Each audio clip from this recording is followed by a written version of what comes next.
स्वर सुधा मंच पर आप सभी का स्वागत है। आज सुनिए हिंदी साहित्य जगत की जानी मानी लेखिका अलका सिन्हा द्वारा लिखी कहानी दिवा स्वप्न। समर्थ को गोद में उठाए मंदिरा खुशी से झूम रही थी। वह बार बार उसे चूम रही थी, उस पर बलिहारी जा रही थी। उसी से मिलने की खातिर आर्यन के मम्मी पापा उसके पास आ रहे थे, वरना उन्होंने तो मंदिरा को उस घर में स्वीकारे जाने की आकांक्षा एक दिवा स्वप्न की तरह लगने लगी थी, जो कभी हकीकत नहीं बन पाएगी। मंदिरा की आंखें बार बार छल छला उठती। भीतर के आवेग को मुश्किल से काबू करती हुई वह खाना बनाने की तैयारियों में जुटी रही। कभी इधर तो कभी उधर वह फिरकी सी नाच रही थी, मगर निश्चित समय बीत जाने के काफी देर बाद तक भी जब वे लोग नहीं आए तो उसका मन बुझने लगा। भाई, खाने में देरी है तो मैं कुछ हेल्प करूं? आर्यन खाने की टेबल पर आ बैठा। वह जानती थी कि मम्मी पापा का नाम लेने से वह भड़क उठेगा। उसने चुपचाप टेबल पर वह खाना रख दिया जो उसने बड़े चाव से बनाया था। अगले दिन ऑफिस की व्यस्तताओं के बीच भी कल की घटना दिमाग पर छाई रही। आर्यन के मम्मी पापा के न आने का दुख तो उसे जरूर था, पर इस बात की खुशी भी थी कि आखिर एक बार को तो उनके आने का विचार बना ही था। सुमेधा के साथ लंच करते हुए उसने कल की सारी घटना बयान की। सुमेधा मंदिरा की बचपन की सहेली थी। वह उसके प्रेम और विवाह से लेकर समर्थ के होने तक की हर घटना की चश्मदीद गवाह थी। एक घर बनाने की कोशिश में दूसरा घर टूटते हुए भी उसने देखा था। साथ ही देखा था पश्चाताप में तड़पती मंदिरा को, जो खुद को इसका जिम्मेदार मानती रही थी। आज वह मंदिरा के भीतर उस अटूट विश्वास को देख रही थी जो उसमें मम्मी जी के वापस लौट आने को लेकर था। इसीलिए तो इतना सब होने के बाद भी वह बार बार यही दोहरा रही थी, देखना सुमेधा, मम्मी जी हमें जरूर अपना लेंगी। सुमेधा अच्छी तरह जानती थी कि मंदिरा के मन में माँ के प्यार के लिए कैसी तड़प है। अपनी माँ को वह पहले ही खो चुकी है। अगर इस बार मम्मी जी ने उसे नहीं अपनाया तो वह टूट ही जाएगी। इसीलिए मंदिरा के लगाव से सुमेधा डरती थी। सुमेधा तो आर्यन के प्रति मंदिरा के लगाव से भी कितना डर गई थी। उसने अपनी तरफ से हमेशा यही कोशिश की थी कि मंदिरा आर्यन से न मिले, मगर ऐसा हो न सका। आर्यन के प्रति मंदिरा का लगाव उसकी जरूरत बनता गया और सुमेधा ने देखा था कि जिंदगी में पहली बार मंदिरा ने खुद अपना फैसला लिया।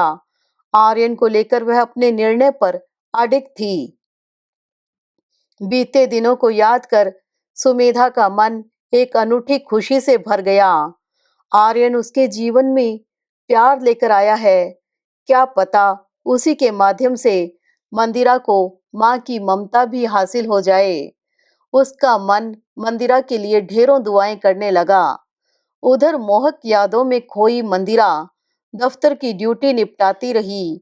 फिर शाम होने पर अपनी उम्मीदों का पिटारा समेटे घर की ओर चल दी। उसका दिल कह रहा था कि जल्दी ही सब ठीक हो जाएगा। ख्यालों की दुनिया में डूबी वह कब अपनी सोसाइटी में दाखिल हुई, उसे कुछ याद नहीं।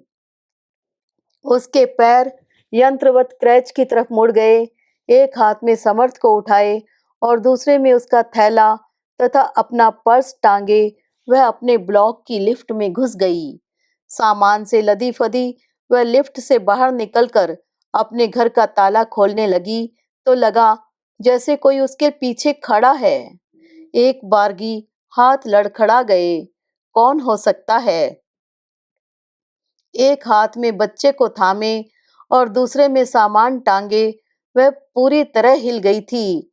समझ नहीं पाई क्या करे। घबराहट में भर वह पीछे को पलटी तो देखती है मम्मी जी खड़ी हैं। मैं नहीं रोक पाई खुद को। थोड़ी झिझक के साथ मम्मी जी ने कहा तो सारा असमंजस पानी की तरह बह निकला। रोकना ही क्यों है मम्मी जी?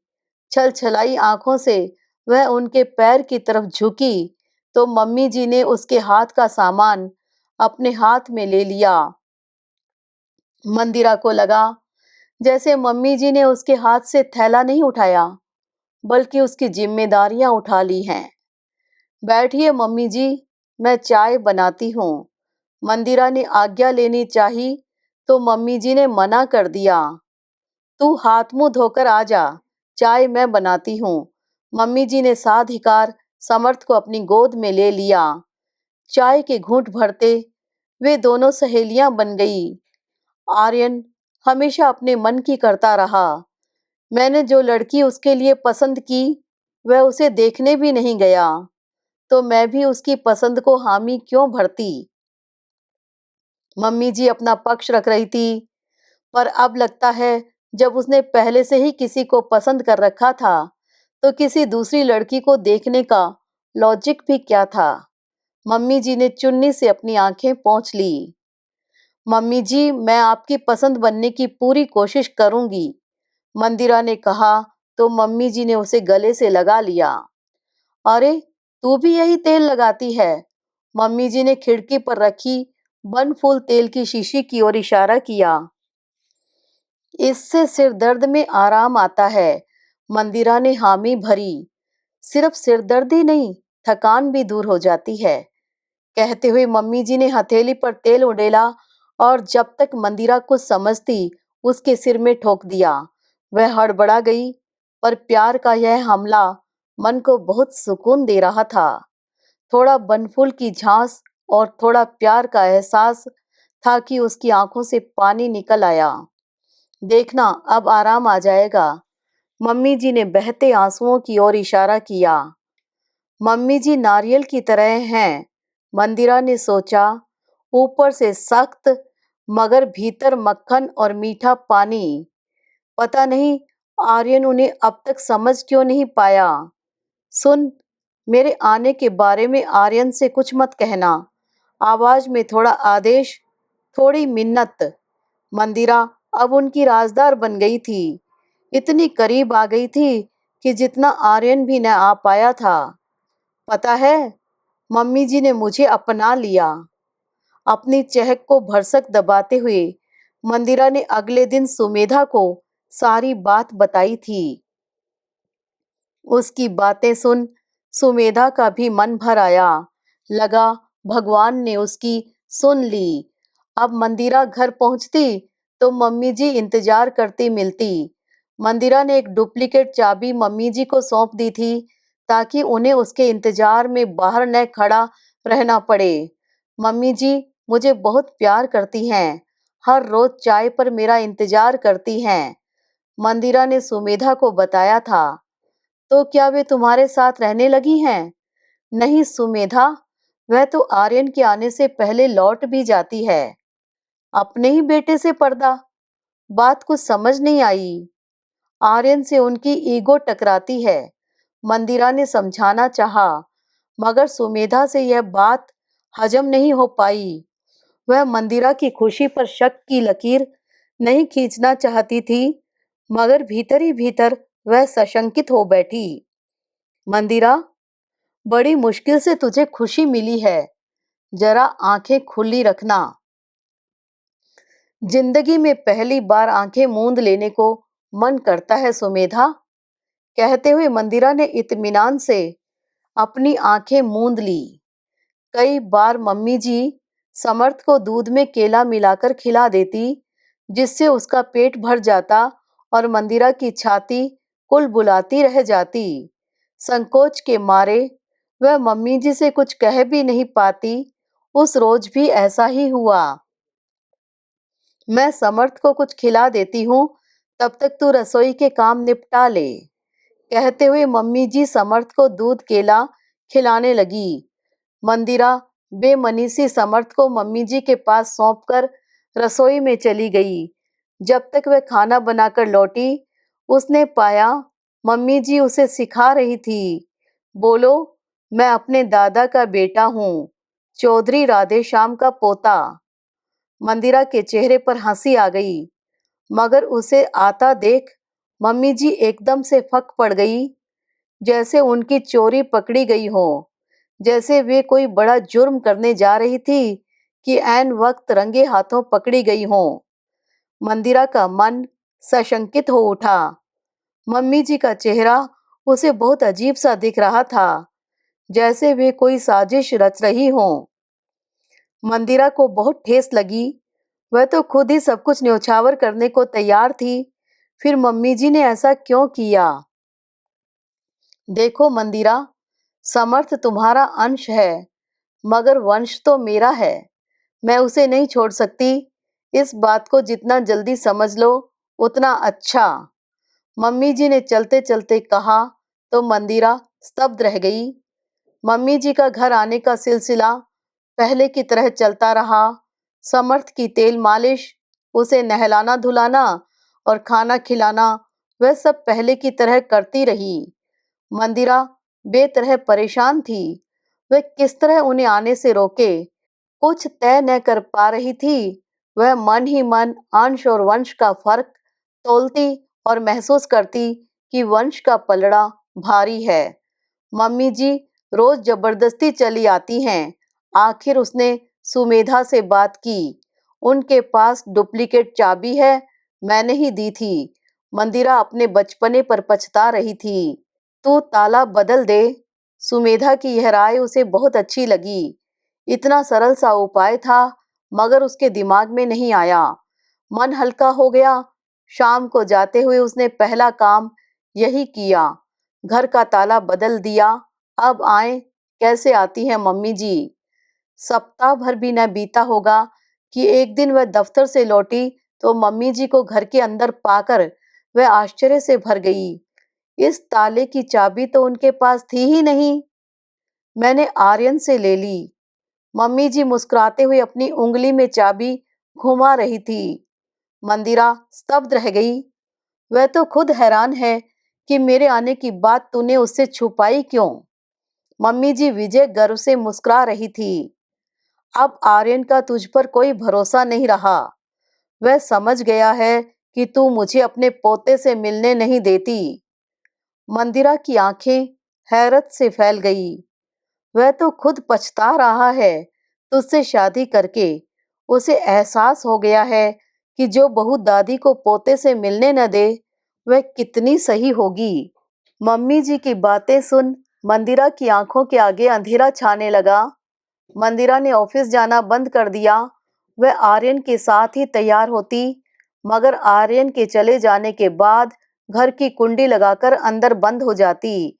एक रोज वह घर में बैठी थी कि उसका फोन बजा। सुमेधा का फोन था। ऑफिस क्यों नहीं आ रही आजकल? दरवाजा खोल, तेरे घर के बाहर खड़ी हूँ। मंदिरा लपक कर दरवाजे की तरफ बढ़ी। सुमेधा को भीतर लाने से पहले उसने दरवाजे के आसपास अच्छी तरह झांक कर पूरी तसल्ली कर ली कि उसके साथ कोई और तो नहीं है। क्या करूं? किसी पर विश्वास ही नहीं रहा। सुमेधा के गले लगकर वह फपक पड़ी। उसने सुमेधा को मम्मी जी की सारी हरकत बताई। इतने दिनों से इसीलिए छुट्टी लेकर बैठी हूं कि वे घर में न आने पाएं। मंदिरा ने खुलासा किया, आर्यन के जाते ही मैं दरवाजा भीतर से लॉक कर लेती हूँ। मंदिरा अभी भी दरवाजे की ही तरफ देख रही थी। तू आर्यन को सारी बात बता क्यों नहीं देती? सुमेधा ने पूछा तो मंदिरा सुबक पड़ी। आर्यन को मुझ पर भरोसा नहीं रहा। उसने इस बारे में आर्यन को न बताने की साजिश के बारे में सुमेधा को बताया। मम्मी जी हिसाब बराबर कर रही हैं। वो कहती हैं कि मैंने उनसे उनका बेटा छीना है, तो वह भी मुझसे मेरा बेटा छीन कर रहेंगी। वे मुझसे बदला ले रही है। मंदिरा बुरी तरह से टूट चुकी थी और फूट फूट कर रो पड़ी। बातें करते समय कैसे बीत गया, कुछ पता ही नहीं चला। ध्यान टूटा तो तब जब आर्यन दरवाजे की घंटी बजा रहा था। सुमेधा को घर पर देख आर्यन को थोड़ी हैरानी हुई। क्या हुआ? आज ऑफिस में बातें पूरी नहीं हुई क्या? आर्यन ने हंसते हुए अपने हाथ का सामान टेबल पर रखा और सोफे पर पसर गया। मंदिरा उठकर चाय बनाने किचन में चली गई। मंदिरा, एक हफ्ते से ऑफिस नहीं आ रही, सुमेधा ने आवाज दबाते हुए आर्यन को बताया। ऑफिस नहीं जा रही? ऐसा कैसे हो सकता है? वह तो रोज मेरे साथ ही तैयार होती है। आर्यन की आवाज में हैरानी भरी अनभिज्ञता थी। सुमेधा ने उसे आवाज धीमे रखने का इशारा करते हुए बताया कि उसकी मम्मी समर्थ से मिलने अक्सर उसके घर चली आती है। सुमेधा की बात पर वह ठाका मारकर हंस पड़ा। अपनी मम्मी को खूब अच्छी तरह जानता हूँ, वे यहाँ कभी नहीं आएंगी। यानी मम्मी जी ने मंदिरा से झूठ कहा कि वे आर्यन से बात कर चुकी हैं? मेरी मम्मी झूठ नहीं बोलती। आर्यन बौखला गया। अच्छा, कब से चल रहा है यह सिलसिला? अचानक कुछ सोचते हुए आर्यन ने पूछा। लगभग 1 महीने से। मगर मम्मी पापा तो पिछले 3 महीने से मेरी छोटी बहन शिल्पी के पास लंदन गए हुए हैं। पिछले हफ्ते भी मेरी शिल्पी से बात हुई है। मम्मी पापा वही हैं उसके पास। आर्यन ने अपनी बात सिद्ध कर दी। मगर अगले ही पल वह किसी अनजानी आशंका से सिहर उठा। तो फिर वह औरत कौन है जिसके पास हमारे घर की चाबियां हैं? समर्थ किसके साथ रहता है? आर्यन अपने पर काबू नहीं रख पा रहा था। इतने दिनों से कोई अनजान औरत हमारे घर आ रही थी और मंदिरा ने उसे घर की चाबी भी सौंप दी। आर्यन समझ गया कि वे लोग किसी गहरी साजिश का शिकार हुए हैं। अचानक सुमेधा जैसे नींद से जागी। बचपन की स्मृतियां उसकी आंखों में कौंध गई। मंदिरा पहले भी ऐसा करती रही है आर्यन। सुमेधा ने बताया कि अपनी मम्मी की डेथ के बाद एक लंबे समय तक मंदिरा अपनी गुजर चुकी माँ से ख्यालों में बातें किया करती थी। वह अक्सर कहा करती कि आज का लंच उसकी माँ ने बनाया है, या फिर देर रात तक उसकी मम्मी आई थी और उसे होमवर्क कराया था। अब बात सुमेधा की समझ में आने लगी थी। आर्यन, वह स्किज़ोफ्रेनिया की पेशेंट रही है। स्किज़ोफ्रेनिया? आर्यन कुछ समझ नहीं पा रहा था। इसमें इंसान अपनी ही बनाई दुनिया में जीने लगता है। उसे लगता है कोई उसके खिलाफ साजिश कर रहा है, यहाँ तक कि वह उसे मारना चाहता है। सुमेधा ने मोबाइल पर गूगल किया। स्किज़ोफ्रेनिया, हालुसिनेशन या मति भ्रम के दौर में व्यक्ति अपनी ही गढ़ी हुई दुनिया में जीने लगता है। ऐसे में रोगी को कई प्रकार की आवाजें सुनाई देती हैं जो दूसरों को नहीं सुनाई देती। विभ्रम की स्थिति में वह बहुत कुछ ऐसा देखता है जो औरों को नहीं दिखाई देता। वह ख्याल और हकीकत में फर्क नहीं कर पाता है और धीरे धीरे वास्तविकता से उसका संपर्क टूटने लगता है। पढ़ो इसे।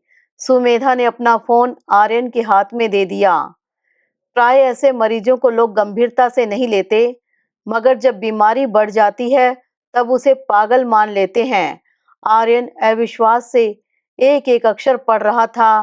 धीरे धीरे उसका अपनों से विश्वास उठने लगता है। कई बार तो वह मरने और मारने की हद तक भी चला जाता है। मंदिरा हालुसिनेशन के दौर से गुजर रही है आर्यन। उसे संभालो। उसे इस नींद की दुनिया से बाहर निकालो। जल्दी से जल्दी किसी साइकेट्रिस्ट से मिलो। सुमेधा एक सांस में बोले जा रही थी। जब तक मंदिरा चाय लेकर आती, आर्यन जल्दी से शहर के बेस्ट साइकेट्रिस्ट का पता खंगालने लगा। अभी आप सुन रहे थे हिंदी साहित्य जगत की जानी मानी लेखिका अलका सिन्हा द्वारा लिखी कहानी दीवा स्वप्न। आशा है कहानी आपको पसंद आई होगी। कृपया चैनल को सब्सक्राइब करना न भूलिएगा।